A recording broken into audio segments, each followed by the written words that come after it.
whistles. 25 whistles. Hello. Hello. Hello. Floyd. We're international because we watch hockey. Oh, right. Hello. Is that Australian?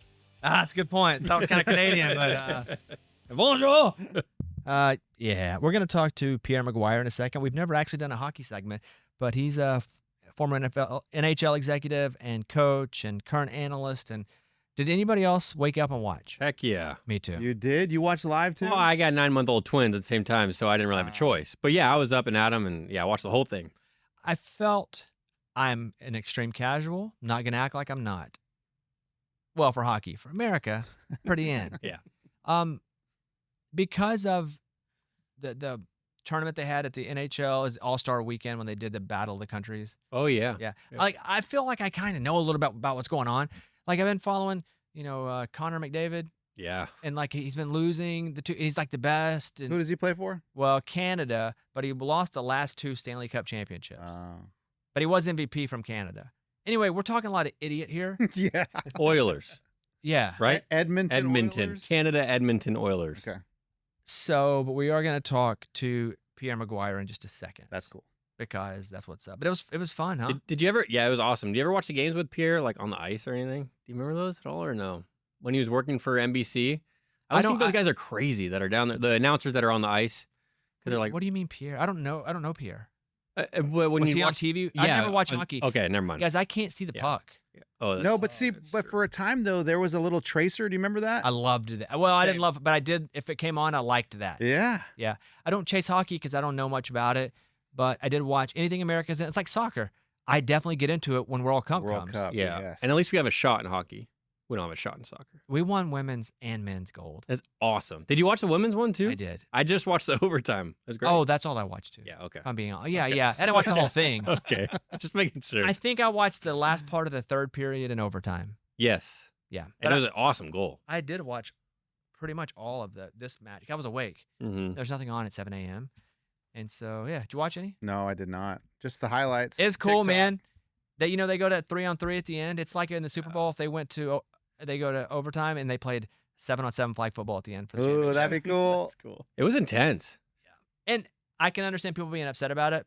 Like the Canadians were really upset that it ended in this, but they played in the quarterfinals. They had to win by a 3-on-3, and they won that one by 3-on-3. But anyway, we know about hockey, so we're going to wait to get there with him. Okay. But it was cool. It was awesome. It's cool because we won.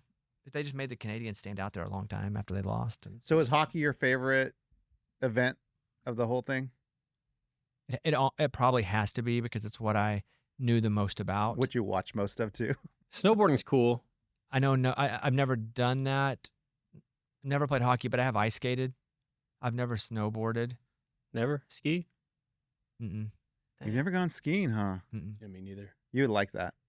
But then now we're older, I know. and one fall could Don't ruin do it all, yeah, man. don't do it. I know. Anyway, yeah, probably hockey. Yeah. I didn't watch the girl who won the gold in the solo free skating, The figure skating. but I watched her whole 4.5-minute routine after, Unbelievable. and she's been awesome. But I don't watch that live. Yeah, me neither. Yeah, I'm kind of a poser. I'm a casual. Casual American or Winter Olympics. No, very much American. okay. Casual with the Olympics there. So yeah. Why don't we just do a couple things and then we'll go to somebody who actually knows about hockey? Yes. Because college basketball is happening. We're loving it. It's great right now. Had a bunch of good games this past weekend. Yeah, really good games. The top 4 teams playing each other. They Pretty did. good. Yeah. And Duke beat Michigan. Mm-hmm. Duke beats Michigan. Arkansas played Duke. It was a pretty good game at the very beginning of the season, but nothing matters at the beginning of the season so much. But yeah, Mhm. And then Boozer's good. Real good. His brother's pretty good too, but he's really good. He's probably first or maybe second overall pick. Yeah, now there's the top 3, right? The Kansas kid, BYU, and him. The Kansas can't even playing. He's checking out of every game. Isn't that crazy? Yeah. What are you saying, Eddie? oh no, and then Arizona beating Houston. Yeah. Oh, just the way it lined up You this watch it for weekend was pretty Calcutta? good. Dude, I'm getting ready for although I could have put our money and we So, buy teams. Here's the deal. I send you a note a little bit too early. So like Saturday, dude, I dominated. UFC, I won probably 85% of the fights. Wait. You're gambling again? Yeah. It's- Okay. Yeah. Just making sure. UFC, man. UFC, I was like, let me just put some money on this. Dude, I hit everything. I hit I think one 5-game basketball parlay. No namers. Buffalo. Why are you versus- betting no namers? I don't know. To me, I just feel like the big ones are too unpredictable. The little ones, when it's Sam Houston State versus Lamar, let's go Sam Houston State. You don't even watch it. Oh yeah, I'll watch them, and Oh, that's when everyone You'll knows I'm track them gambling. down. When my wife walks in and I'm watching Sam Houston State versus Lamar, she's like, "How much money do you have on this?" Nice. But I was probably up 150 on Saturday going into Sunday. Nice. And then Rory McIlroy, man, ruined it for me. I thought for sure he would come back and win that tournament. Oh, I didn't watch anything. Who won? No namer. Hmm. Some no namer went into the Sunday with like a 6-stroke lead behind Rory. Rory was like, "Come on, dude, you can do this." He never could catch up. But how much you bet on that? I bet $20 on Rory to win, and then about halfway through, Rory had 2 birdies. I'm like, "Oh, he's got to win this. Put 20 more." So I put 40 back You went on 40. that. That's a lot of units. Significant. And then NASCAR, I started putting money on all these drivers, dude. You're laughing because he's It was always just out. UFC, and then Hey, golf, and then Tyler- NASCAR, and college basketball. Tyler Reddick, man, he wins another one. He did? Back to Did he back. really? I Yes. thought it was a repost. I saw that. I thought it No. was a repost of that he won that. No, Daytona. I'm not thinking out of all the drivers, he's not going to win again. That's so rare. No, he won again. Michael Jordan wins again too. Wow. Did Michael Jordan grab the kid's butt again, or did they not do No, that? no. Good, He good, wasn't good, near the good. kid. I saw where Cooper Cup's Cooper Flag's NBA jersey, the first one he played in, went for $1 million. Wow. He didn't play that well that game, but still. Yeah, Mhm. he didn't start as hot as Knipple did, but now he's awesome. Oh, he's and amazing. Knipple's still really great too. Right. How that Duke didn't win the national championship, both those guys on the team, wild to me. Yeah. So, but yeah, Cooper Flag, his game one, $1 million. He put up 10 points, 10 rebounds. That's a double-double. Double, not bad. The previous record for a jersey sold through NBA auctions was Victor Wembanyama's NBA debut, 762. But Cooper Flags, I think I'd still probably rather have Wemby's than Yeah. Cooper Oh, Flags. yeah. But $1 million, dang. You watching much NBA? A little bit, yeah. Me Lost too. last night at Lakers, Boston. Lost on that one too, dude. I was chasing. Okay. All right. I was chasing. So after Rory lost, I'm like, come on, I gotta make some money back. Did you see the guy, the poker player that tore his ACL? Yes. Well- The clip going, yeah. So this, but it's a poker player. yeah, but it's a viral clip that's going back around again. But he's sitting at the table, younger guy. Yeah. So it's an older clip, but it just I saw and thought it was new when Same. I first saw it. Yeah, same. But it turns out his name is Justin Smith. He won $1.1 million. This has been a while ago. He went all in, but he tore his ACL because he was celebrating with his family. He kept playing in the tournament. He put his leg up, iced it. But yeah, here, play the clip. There's the board. Can he escape? To 10. Oh, back-to-back double ups by Justin Smith, drawn out both times, Vance, to stay alive. And look how excited he is, his fans, his friends. Wait a minute, Vince. Something's wrong out there. We'll operate it on it tomorrow with the million. Yeah, there's something very wrong. He's doubled over. He's really in pain. Yeah, it snapped. What the? This is no bluff, let me tell you. Poker injury. I told you this is an injury sport. They say that poker's not a sport, but this is like. Well, this is pretty serious. People are rushing to Justin's side. I'm really hoping it'll be okay. I may be able to play. I'll play it out. Tournament officials have stopped the clock. I thought it was new when it happened, but it's funny regardless. The announcers, dude, they're so good. Oh, that's a serious injury there. Wait a second, John. It reminds me of dodgeball. And of course he can play through it. Like he's just sitting there, right? No, but if it hurts and you've got to focus and you're running odds, and I would say that's probably. I think about the mental game. Yeah. that's That'd a be a good throbbing point. pain. That's a good point. But he was so far ahead after that he was like, I can finish out there.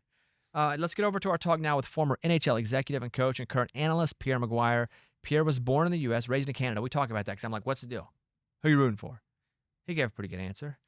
He's either been coaching, working in the front office, or covering hockey for almost 40 years. We're casuals. He spoke to us like we needed to be spoken to, right? Yeah, I like that. Mm-hmm. Yeah. You can Super also nice. check out his podcast, and we talk about that here. All right, here we go. Big thanks to Pierre for coming on. Here he is, the great Pierre McGuire.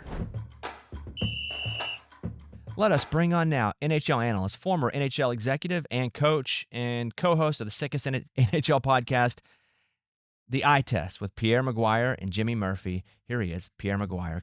Coach, Thank you for coming on with us. We really appreciate it. Nice to visit with you, Bobby. Thanks for having me. I want to tell you up front, I am a semi-casual, so I'm going to ask dumb questions, but I just want to be really, I grew up in Arkansas. The Preds are here. I've just been exposed to hockey in the last few years. I have friends that play in the NHL, but I'm learning. So all that to say, I'm kind of a dumb, so please accept me for what I am. I just love the fact that you have passion, even want to talk about hockey. So go for it, Bobby. It's my pleasure to be on your show. Okay, so we were having a little discussion about you before you came on because it says you were raised in Quebec, but also you were born up in the States. Who were you rooting for? The best team, whoever won. I've gone through this a lot, Bobby. I got to tell you, I was born in the same hospital in Englewood, New Jersey, that the great Bill Parcells, the legendary football coach, was born in, called the Englewood Hospital. But when I was very young, my mother's French Canadian. We moved to Canada, and I basically grew up there until my junior year in high school when I went to play sports back in New Jersey at a big time school called Bergen Catholic High School. So I've experienced both sides of the border, and I've coached on both the American side and the Canadian side. My children were born in Canada, but they are dual citizens, just like I am. My wife is French Canadian. So I consider North America an amazing place. I'm proud to be American. I'm proud to be Canadian. We also like North America, if we're being honest. We're big North America fans as well because our show's also in Canada. Okay, good. Now that we have that established, I feel like I also did not grow up around a lot of soccer, but I think there have been a couple soccer matches in my life where I look back and I think kids saw them growing up and it probably inspired them to play soccer. And then they remembered, oh, I saw that. Do you think this is that for American kids that were watching this game? Yes, I do. I was a freshman in college in the 1980 Olympic year, and I couldn't believe the passion. And I went to school in upstate New York, where obviously Lake Placid is. And back then, we didn't even get to see that game between Russia and the United States live. It was on tape delay on ABC.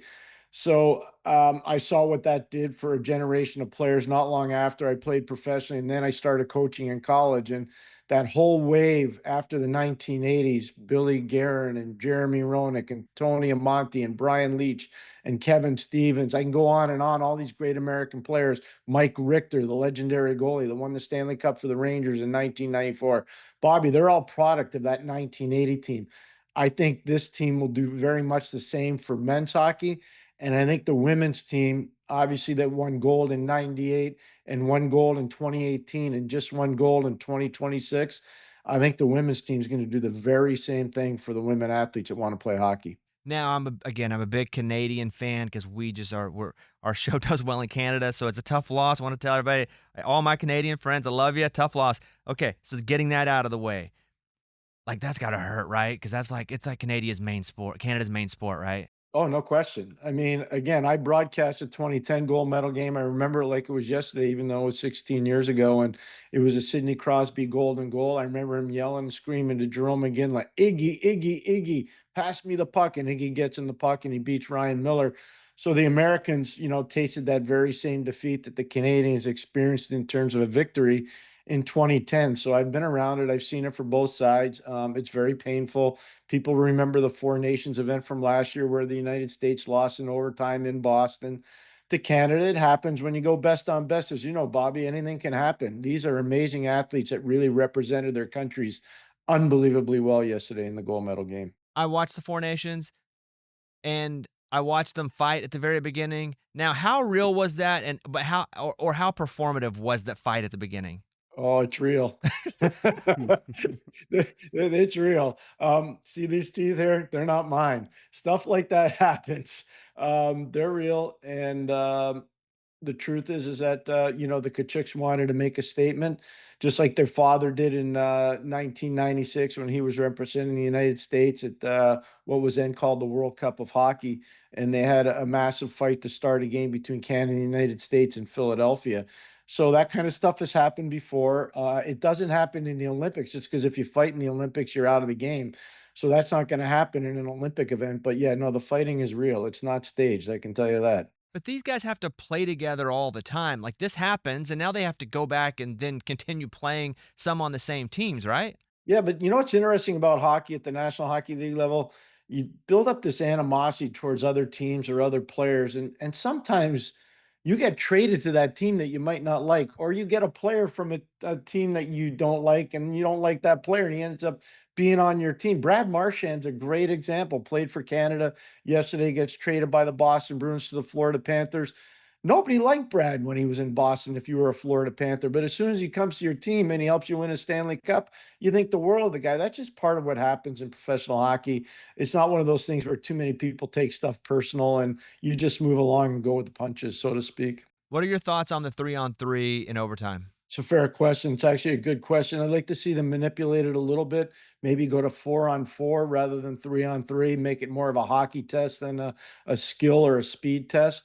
But quite frankly, I thought it was tremendous drama on the women's side where we saw a 3-on-3 goal decide the gold medal game for, in this case, in favor of USA with Megan Keller just making a spectacular play for the U.S. women. And I thought yesterday's goal from Jack Hughes was beautiful. Off the rush, a great play by Zach Werenski. And so would I like to have 3-on-3? Probably not, but is it the way the rules were set up? Yeah, it is. I'd like to see them probably try to compensate a little bit and maybe make it more of a hockey test, go to 4-on-4 rather than 3-on-3. Is that for casuals so the game doesn't last an extreme long amount of time? I don't know. I wasn't in their room when they decided to go come up with that, so that had to be negotiated between the IIHF and probably the National Hockey League and all the sanctioning bodies. I wasn't in the room, so I don't know. But I would just say it's the way we decide or try to decide games in the National Hockey League is by playing 3-on-3, and maybe that was just a carryover from that. A lot of Canadians were complaining about it as it being a game 7, but didn't they have to win the quarters and overtime with a 3-on-3 as well? They most certainly did, and it's a highlight reel iconic goal by Mitchell Marner of the Vegas Golden Knights, used to be obviously a key member of the Toronto Maple Leafs. There was no complaining after that goal went in, and that was a spectacular play by Mitchell Marner, by the way, to score that overtime winner against Czechia. And quite frankly, look at not Connor McDavid, excuse me, Nathan McKinnon's goal in the semifinal against Finland. That's with less than a minute to go on the power play. I don't think the Finns were too happy about losing that way either. So there's always going to be debates. There's always going to be all kinds of kerfluffles that happen over the course of a hockey tournament. I get it. The one thing I just want to say out of respect, this has nothing to do with politics. I think good portions of this event would have changed had the Russians been there and able to play. Has nothing to do with politics. I don't mean any disrespect to Ukraine, to Russia, to anybody. But if the Russian hockey players were at this event, I think it might have changed the outcome a little bit. Do you think they would have won it? No, but I think they might have upset somebody that could have been in the gold medal game. What do you think about Sidney Crosby not being able to play? Do you think it would have changed the outcome of the game? I do, and I've been saying this. I said it on NBC. I said it on CBS. I've said it on a lot of different shows I've been on. The truth is that Sidney was really a big part of their strength. The strength of their team was obviously Connor McDavid, Nathan McKinnon, Sidney Crosby. That kind of depth through the middle of the ice is hard to beat. Crosby centering a line with Mitchell Marner and Mark Stone, hugely important line for Team Canada. Crosby goes down in the quarterfinal game against Czechia after a hard hit by Radko Gudas of the Anaheim Ducks, the captain of that team, by the way. And quite frankly, Bob, Canada was never the same team after they lost Sid. They just were not. Sid is such an important part. So if you think about it, 2010 scores a golden goal, 2014, the leader of another gold medal winning team. And he and Drew Doughty were the only two guys that were on this team Canada that had any kind of Olympic experience. And it was both times winning gold medals. They didn't have anybody else in that team that had ever played in the Olympics. Back in the day, John Elway had lost a bunch of Super Bowls way early. It took him a while to come back and actually win a Super Bowl. But I feel like with Connor McDavid in the last 2 Stanley Cup Finals and winning the silver, he did win the MVP. But I don't think that probably matters to him. It's been a rough run for him as far as winning championships or gold medals. What do you think his psyche's like right now? Oh, I feel badly for him. First of all, he's an unbelievable. He's probably the best player we've ever seen at doing what he does, traveling at a high rate of speed with the puck on his stick and still being able to process the game the way he does. As much of a goal scorer he is, he's a better playmaker. He's not to do that at that rate of speed, almost 30 miles an hour, and be able to process the game the way he does is just overwhelmingly amazing. He's obviously got to feel mentally beat up a little bit. It can't be fun. I've coached in 2 Stanley Cup Finals and was fortunate enough to be part of on the winning side twice. And I got to just tell you this, Bob. I said once to a person that's a very good friend of mine. I said, I could never imagine going this far over the course of a season and losing. And I've never had to experience that. He's had to do it 2 times in a row, plus lose an Olympic gold medal game. That's got to be just painful, unbelievably painful. Yeah, that's got to be very painful. If I were a Canada, I wouldn't have wanted the little stuffy they were passing out. Did you notice that they were giving out the little stuffed animals? Uh, I don't really pay attention. So when they were giving them the silvers, they were passing out the little stuffed animal with the silvers. I think you read the room, and maybe you don't give the stuff. Also, they left them out there way too long. I feel like if you lose, you should be able to go back into the locker room and then come out. That sucks to have to sit out there regardless of who you are. No, it's a fair point. It is a fair point. I've been to the World Championships a lot. They do the very same thing. It's agonizing. There's no question. Same thing happened in the women's game, by the way. You know, you go to overtime and you lose a game, and if you're Canada, you're sitting there, and if you're Marie-Philippe Poulin, probably the best female player in the world, and for sure the best Canadian woman ever. You see her reaction. I mean, she's just so beaten down. It's just painful to watch, and so yeah, it's how they used to say the agony of defeat. You could see the agony of defeat yesterday. That was tough to watch. Yeah, I felt bad for them having to stay out there the whole time because there was a good 15 minutes where they could have walked back into the locker room. Also, something else I had a beef with, they should have had the third place team out there. Like, you should have been waiting to come out and accept your bronze medal. Part of, I think, and I could be wrong on this, part of it is a lot of those players that were on the Finnish team, they're NHL players.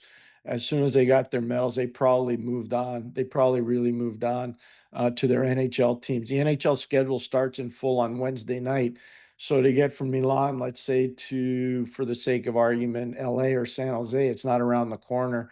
So I think a lot of the guys and ladies, by the way, once their events were done, they bolted because the professional women's hockey league starts again soon too. So I think that's probably why you didn't see that with the bronze medal winning team. I'm curious the culture of playing for your country in the Olympics because, as you know, in American basketball, some of the guys just don't want to do it. And they're like, I don't want to do it. I don't want to go play for the USA team because it's too much work. So they don't do it. Does that happen at all in international hockey, or does everybody really want to play for their national team? They want to play for their national team. I'll tell you, after the 2014 Olympic Games in Sochi, I was there and I was about to get on our charter back to the United States, and an NHL official came up to me in the lobby of the hotel right after the Americans had been eliminated. Canada ends up beating Sweden in the gold medal game. And this NHL official said, I hope you enjoyed this Olympics. I go, why is that? He goes, NHL's never coming back. I said, what? He said, nope, we're not coming back to the Olympics anymore. I said, well, that's really short-sighted. I think that's a massive mistake. In my 37 years in the National Hockey League or being around it, I've never once been angry at the league. I was really angry at the league for that. And they didn't go back in 2018 and they didn't go back in 2022. I can tell you one of the things they used in collective bargaining, the NHL players and the NHL, to get to this labor harmony we have now, is they put a lot of duress about Olympic participation. The players, to a man, wanted to go, and if they couldn't get back to the Olympics, they probably were not going to have the labor harmony that they have right now. So good on the players. They really are passionate about representing their countries. They don't get paid to do this, and I think it's fantastic. I love Olympic hockey, and I'm really proud of the both American and Canadian women and the American and Canadian men. They put on 2 amazing performances in gold medal games, all 4 of those teams. What I found interesting watching yesterday was during the face-off, they would then get the Canadian guy off. Like, he's so good. You have to tell me a little about that because they would do face-off and he just ran off the ice, especially during the 3-on-3. Is he that good at that? Well, you're talking about Sam Bennett or Bo Horvat. They're both pretty good at face-off. So the answer is yes. The Americans do this very same thing with Vinny Trocheck. So the answer is yeah. They call them Fogos in lacrosse, and so yeah, that stuff happens. Face-off guys, it's become pretty prominent. Puck possession matters a lot in 3-on-3, so winning the initial draw helps a lot. You mentioned if you fight during the Olympics, you're out of the game. So are there no need for the enforcer type players at the Olympics? As far as I know, and I've been going to the Olympics since 2002. This is the 8th one I've covered. I would just tell you straight up, Bob, there's never been just a thug that's been on an Olympic roster. They can't play at that level. So you need physicality, you need tough guys, you need guys that are going to perform certain roles when it comes to checking. But in terms of just one-dimensional players that are thugs, no, they don't play in the Olympics. Can you talk about the American goalkeeping performance yesterday? Because it seemed like that was pretty legit. What a great question. Connor Hellebuck from Alpena, Michigan, thrilled to death, played at UMass Lowell, never a highly recruited player, played in a real high-level league, Hockey East in U.S. College Division I hockey.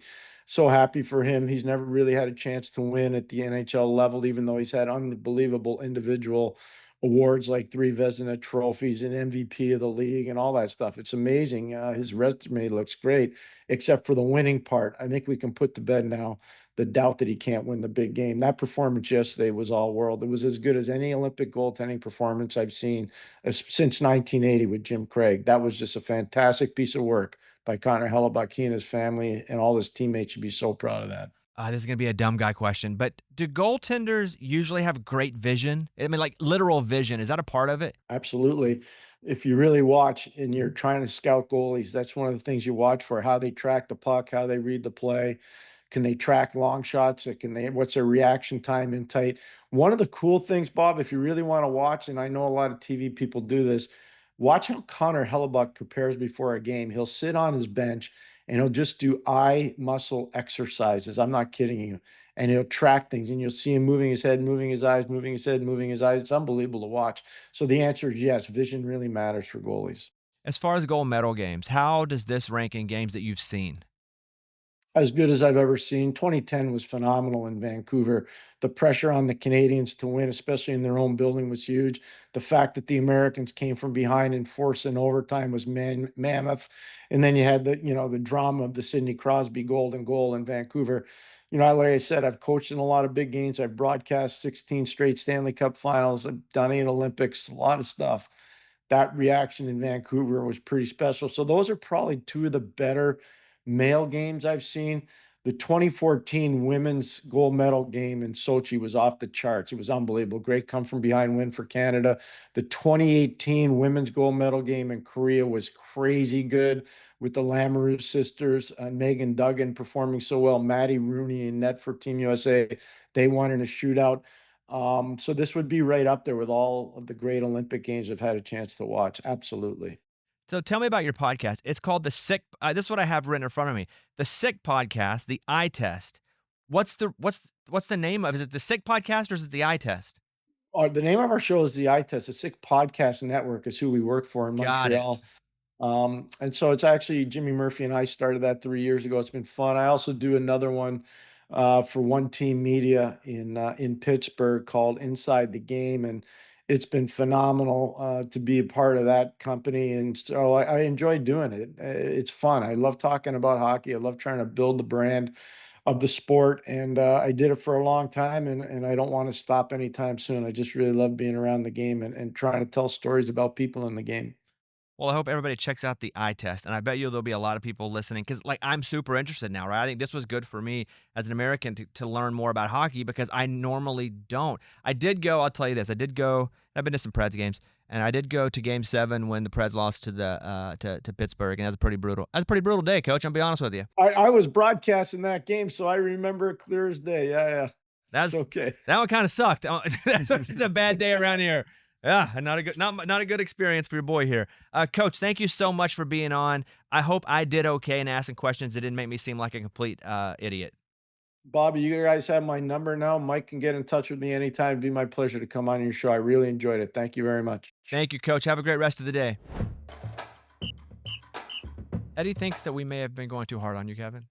Oh, change of guard here. I'd like to apologize. Okay, what about?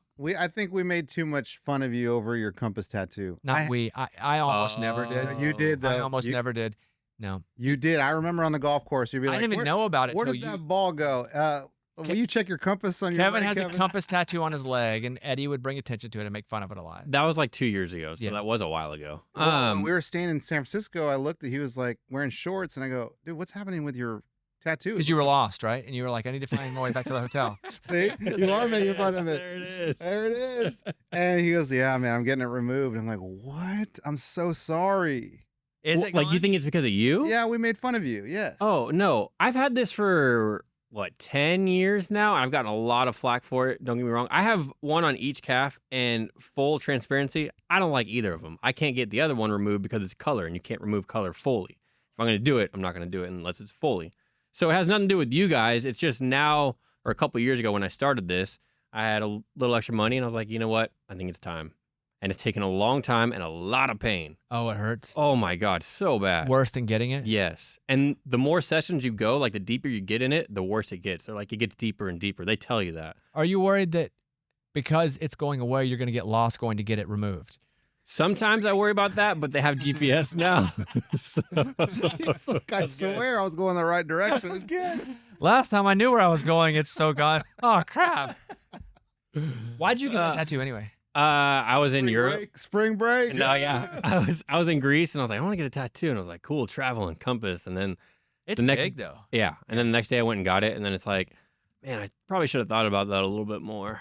It was like you're a traveler. That's what it signifies. Yeah, I guess. It's one of those cliche things where you're like, yeah, that sounds like a good idea. And then you get it, and you're like, yeah, this is cool. And then like a couple months later, you're like, it's all right. What's on the other calf? The California.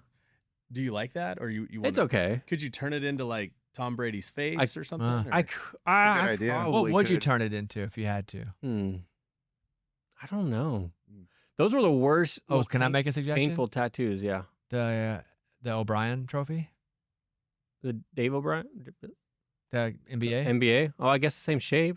Oh, Like you could turn it into Put that? Celtics or Yeah. something around it. Championship with Cool. Celtics. Oh, 18 yeah. time, and then every time they win, I add on to it. Not a bad you idea. just do Yeah, like slots. that's not a bad idea actually. Maybe I'll do something like that. I did see a Cowboys fan get their You're gonna get one. covered. No, he Oh. got his back covered the other day. It says Chiefs on it now. What? Who does that? Wait, what They happened? changed on their Cowboys, team. and he had a cow. It said Cowboys on the top, like his whole back, and then it had a helmet of the Cowboys on his back, and he got it covered up, and it's a big chief now, and then it's Not Kansas City Chiefs. Yeah, Wait, why did he switch teams? Yeah, why did I don't know. It didn't. I just saw the video. What a loser. I didn't look too much into it, Got it. but it was funny. Like two of my kids, they like, there are two that are Cowboys fans. They're always going to be Cowboys fans, but there are two that like just depends on who's good. Oh, Seattle's doing good. We're going to be Seahawks fans. And I have a hard, like, I'm trying to tell them how important it is to not grow up like that. Like, guys, you don't want to be like that. You're not going to have friends growing up if you become a fan like that. That changes teams all the time. Right? Isn't that important? Okay, so I would say yes, but if you were in a place where you had a winning team and you had an allegiance to that winning team, that would be your team. They are unlucky to live where the Titans are during their formidable years, and the Titans suck. Yeah. So they might be a little bit because they have friends whose dads play or because they're down the road, but they're not going to be diehard Titans fans because they suck. You're a Cowboys fan. Right. One, because you're in Texas, but they were winning when you were a kid. Well, yeah, but still, we're still a family. No, but they were winning. You don't know, and they have access to all games now. You didn't have that growing up. You had one channel, That's true. two channels that showed the. That's so true. So it's different, and also if the Titans were really good and they were really swept up in it, I think that would matter too. Okay, but at some point they have to stop changing teams, right? Yeah, Like, I get to an age. They don't have to. do you like that guy that like shows up to the? No, but I don't have a guy in my life that's 9. But that's what I'm saying. Yeah, I know, but I just That's what I'm saying. He's like, I thought you were a Cowboys fan. Nah, dude, I like the Texans now, man. What's worse, the guy that like keeps switching teams, or the guy that doesn't have a team but makes fun of your team when he loses? The guy that switches teams. Really? because I don't have a team, Yeah, but you don't like. but I don't make fun of. You don't make fun of. I lose so much Yeah. with all my teams. I always feel bad for people when they lose. Yeah. If I was an Ohio State fan, maybe it'd be different.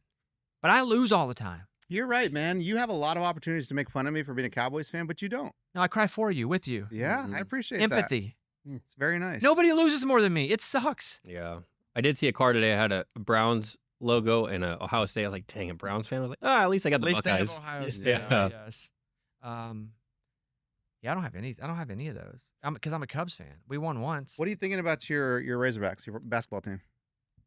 Did you guys win the other night? I was watching a little bit of Which it. one? Yeah, Missouri? they won. Yeah, we won. Okay. Yeah, it's crazy because I don't bet. I will bet Arkansas games, but I will. If they're a favorite, I'm never betting the spread because I don't want to be happy they won but sad they didn't cover. I will Yeah, never yeah. do that. And they were, I believe, a 10-point favorite Mhm. or maybe 9.5. And Missouri scored the most garbage bucket with 1 second left to. They didn't cover. No. Yeah, I see what you're Arkansas saying. didn't even play defense. They were just like, it's over. So they were just dribbling down, whatever. Yeah. Missouri guy goes and shoots a Yeah. layup, makes it. And I could see some people being like, oh, but that's why I don't, because I don't want there to be any Smart. anger in my heart. I think that first of all, I think we can win the championship, but really, I think we could make it to the Elite Eight if everything. We have a top 5 player in the country, regardless of freshman or not. Is that Brazil or No, Darius Acuff. Okay. So yeah, one of our best players just got hurt. Well, one of our contributors just got hurt, Carter Knox. But I think that we could make it to the Elite Eight if we had a decent draw. Okay. So that's where your expectations are as of right now. I don't have expectations. Okay. But if you were forced to say something, that's you would say. If I were Elite Eight. going to bet how far that we would go, I would go Elite Eight. Anything past that, amazing. It's a bonus. Mhm. Yeah, Are you going to go to the SEC tournament at all? It's here again, I assume? it's here. It is. Yeah, right. I've never not gone, That's true. and we'll probably, as long we play Florida Oh, that'd be good. on. They're really good. They're leading the SEC. We're second. They're first, but they're up with 2 games. They're really good, and we play them in Gainesville, I think, Wednesday. Mm. Yeah, it's a tough one. SEC is good. Yeah, we're good.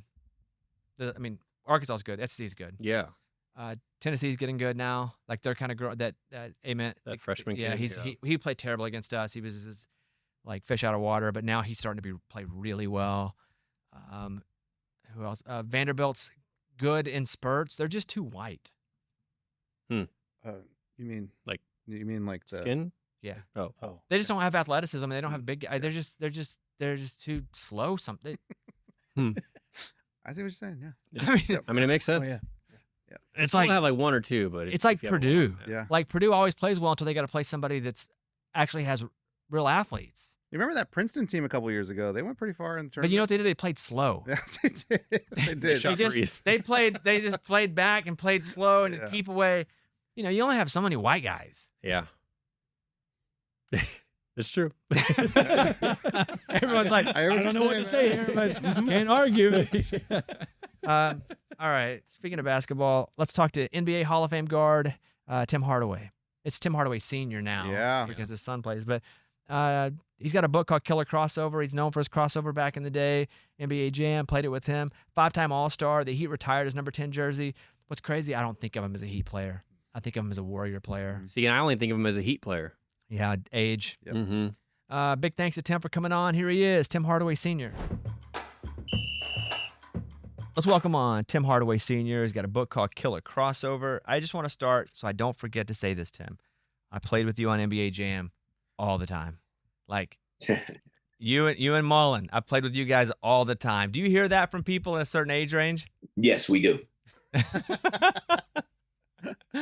Like you guys, Yes, you could dunk, you could shoot. Whenever you were playing ball, was that cool for you guys? you know what? People say I could dunk on there. I've seen myself dunk on there. I played with myself on there with Chris and Mitch. I've seen other people play with us, and you know, it's a lot of fun. It is a lot of fun, and you know, a lot of these guys and people are they real big fans of video and all the you know, doing those video games and all that.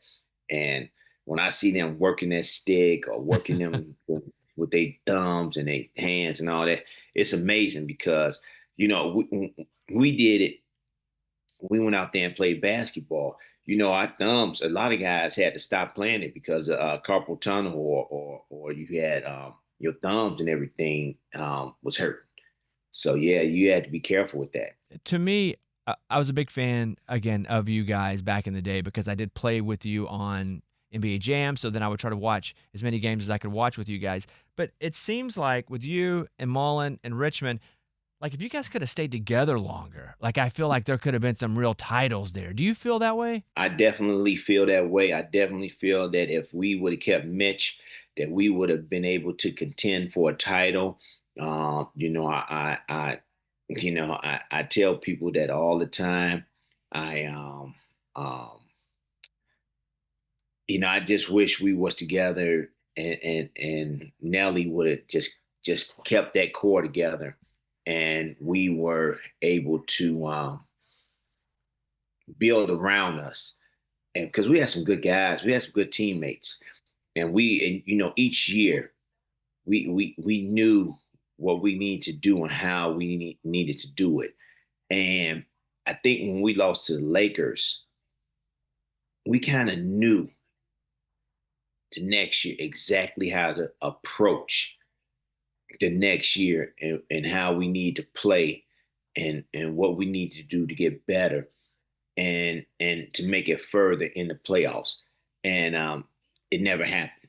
Was that something that you voiced to your coach Nelson, like what's going on here, or was it above even him? Right. It was him, and he pulled the trigger on it, um, and that was that. We didn't have no say so in it. We knew after the fact. He called Chris Mullin and myself in the room after he made the trade, and it was over with. We had to deal with it. And that's the way things happened back in the day. You had to they made a decision, and you had to deal with it and just go. It feels like the players now have pretty much all of the power in the league. Do you feel like that wasn't the case back when you guys were playing? That wasn't the case. That was not the case. Michael Jordan didn't even have power over the Bulls. It was all Jerry Krause. Jerry Krause made that team. Jerry Krause built that team. And, same way with Pat Riley. He built the team in Miami, and he's still doing stuff. He don't go and just ask a team or the players, what he needs and what he thinks is best for them, or, what they is best for the team. He just go out there and thinks what's best for him. I mean, for them, and make it happen. And you can't be hasty about it. You got to really think about long term. You really got to think about what long term, what your team is going to have long term. Is it going to be short term? Is it going to be right now? When he got Shaq, it was right now. It wasn't like 2 years or 3 years. We got to win this thing right now. And they won it right now. And that's what made it a big deal when he traded for Shaq. So you gotta know what you're getting into, and you can't be hasty about it. I wrote a couple books, and when I wrote my books, there were a lot of things that came up that I kind of forgotten about. Not that didn't happen to me, but you're just reliving some stuff. You're like, oh yeah, I didn't think about that. I write that. Like in your book, did you have any of those moments where you're going, man, I didn't think about that in a long time, and it kind of reintroduced you to some of those old memories? All the time. I'm I'm talking about it. I'm thinking about it, and as I'm writing about it, and the guy that helped me out, Jake Uddy, he really helped me out. And when he was talking and asking me questions, I was going back and I was like, hold up, wait. Matter of fact, last week when we talked and we said this and we said that, I missed out on this important component about this piece that I wanted to say. And it went back and forth. And then when you really, editing and reading, and you go back, you go back 3, 4, 5 times and read the same paragraph. Is it saying what you really wanted to say? Is it getting that message the way you wanted to get it out? Or is that chapter? And I went back and forth. And it was interesting. It was very interesting. It was cool to me to go back and relive a lot of things that I forgot about, and I can put in a book. Yeah, you relive a lot of things that you forget for sure. Was there anything that as you're reliving it, it kind of made you proud again, or maybe you didn't spend enough time appreciating something that happened in your career, but when you now have separation from it, you look back and go, man, that was so special? It just felt good, to talk about it. It felt good to put it in writing. It felt good to let other people know that's reading it.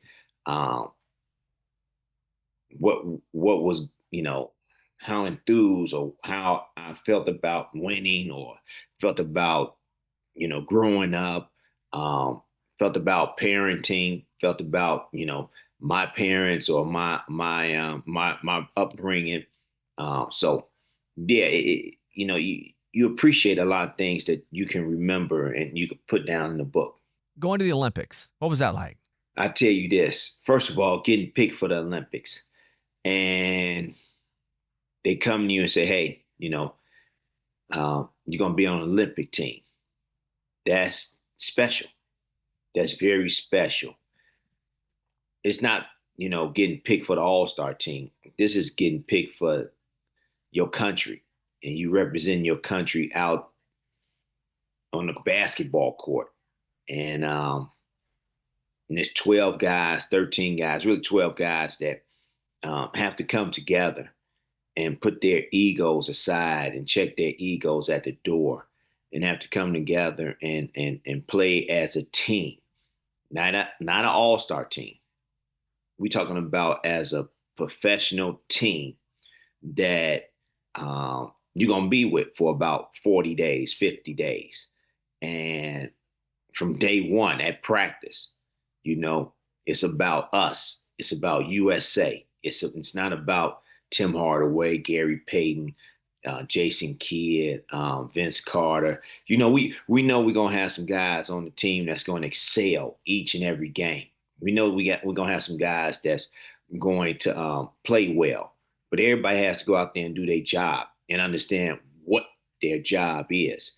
And we knew that very, very quickly, and that's why we was able to go out there and play well and win the gold. So, man, it was great.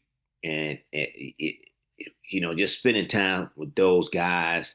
And, we had they built us in Australia. They supposed to built us a nice hotel, but it was a small hotel where we had small rooms. And it wasn't difficult, but it wasn't what we was accustomed to. Yeah, we dealt with it and understood that was it, and we dealt with it. Growing up in Chicago, and you end up going to UTEP, which I don't know why you chose UTEP. I'm sure there are a lot of reasons, but was the dream to go to the NBA, or was it just to play college ball because that was the next step? So when I was coming out of high school, I was not recruited. I was not recruited. Not one Division I team recruited me. Not even a Division II team recruited me. They thought I was too small. And I never went to these camps that All American camp, Nike All American camp, or this camp here or that camp there. You had to have sponsors, as they used to call them. You had to have some people that would pay, $300, $400, $600, $700 for you to go. I didn't have nobody that would pay for me to go. And I never asked nobody to pay for me to go, because if I thought I belonged, I thought that somebody would send me or somebody would sponsor me. So I just left it alone. So I stayed at home. It was the best of both worlds for me. I stayed at home and played with guys like Ricky Green, that was with, the Golden State Warriors or the Utah Jazz. Then I played with guys with, like Mo Cheeks and Doc Rivers and all overseas guys. Then Carl Nicks. I played with those guys all the time during the summer. So I was really learning professional basketball when I was playing with these guys in Chicago at different parks, different rec leagues and stuff like that. So when people came back and they came back and had all this gear, all this Nike gear, all this Adidas gear, and all this and all that, I didn't have none of that. I just had just a little small bag, and I was just going out here playing. They was like, "Man, what you doing?" I said, "Man, I'm playing against real pros. I'm not playing against these other guys y'all going. I'm playing against real pros, and I'm holding my own against real pros." And they like, "Wow." And as I got better, they saw, and they was like, "We probably making a mistake. you know. But getting into that, I was Don Haskins, a guy named Russ Bradford, used to keep in touch with me. He's from Chicago, from the North Side. And somebody said, "Yo, man, you need to look at this guy named Tim Hardaway. I think he'd be good for Texas El Paso." And he was assistant coach and he was a scout at Texas El Paso. And he came and watched me play all summer long for about 2 summers. And he watched me. And I was the last guy that Don Haskins went to go and recruit. Watch me at practice, watch me at a game, and he offered me a contract. And that's how I got to El Paso. And it was a blessing in disguise because I needed to get away from Chicago. I need to get as far away from Chicago and do my own thing, to find my own path and find myself. And El Paso was the greatest place. It's well kept secret. And I keep telling folks that if you want to get away and get your mind together and get your life together, go to El Paso. They great people, genuine people. You don't have to worry about nobody lying to you, stealing from you. They'll take care of you. They'll listen to you. They'll help you. And it's just genuine there, man. Just really, really genuine there. And it was just great for me. And I tell folks that all the time. They like, "What, El Paso, Texas?" I'm like, "Yes." So that's how I got to El Paso, and I just had to wait my turn. Patience is a virtue. I just wanted to go show people that I could play Division I basketball, and it was right out the gate. We had Georgetown come to El Paso and play us. They was #1 team. And I was the only one that could get through their press. And as a freshman, I was controlling the tempo. And I only played about 12 minutes, but I was controlling the tempo and I was making plays for my teammates to run offense. So it worked out very well. You just got to know what it is you need to do and just be patient about doing it. I love the book cover. How many did you go through before you picked that? It's basically 2 pictures you do crossing over, but it's a lot of faded versions of that as well. I'm sure you went through a bunch. Why this one? Well, first of all, Golden State Warriors, Miami Heat. 2 of the teams everybody said, which team you go in the Hall of Fame with? I said, man, it's both teams. 6 years with the Miami Golden State Warriors, 6 years with the Miami Heat. I had great years, great organizations, all-star games, all NBA teams. So it was fitting to have, both of them jerseys on at the same time and showing me just dribbling a basketball. But we went through about I say about 5 to 6 different pictures and everything. And once this came up, I was like, oh, hell yeah, I like this. I really like this. This is what we're going with. This is me right there. It works. It's awesome. Big fan. Really appreciate the time. I hope that you're getting everything out of the book that you wanted. It's called Killer Crossover, My Life from the Chicago Streets to Basketball Royalty. Again, big fan. Really appreciate the time, Tim, and I hope you have a great rest of the day, man. Thank you so much. Thank you. Appreciate you and continued success. Thank you, Tim. All right, that's going to do it. Thank you, everybody, for being here. How's everybody feel? Got a little hockey talk today. Pretty good. Oh, A little educated hockey talk. The diversity of our podcast, man. How cool is that? I did see someone write, speaking of slow white guys, I was talking about with like Vanderbilt. When the U.S. won hockey, they were calling it White Boy Winter. nice. Yeah, there you go. Oh, interesting. Like there's like Bad Girl Summer. Yeah. That was their That's funny. white guy winter. There you go. Thank you all for being here. We hope you enjoy the show, and we will see you guys whenever we see you again.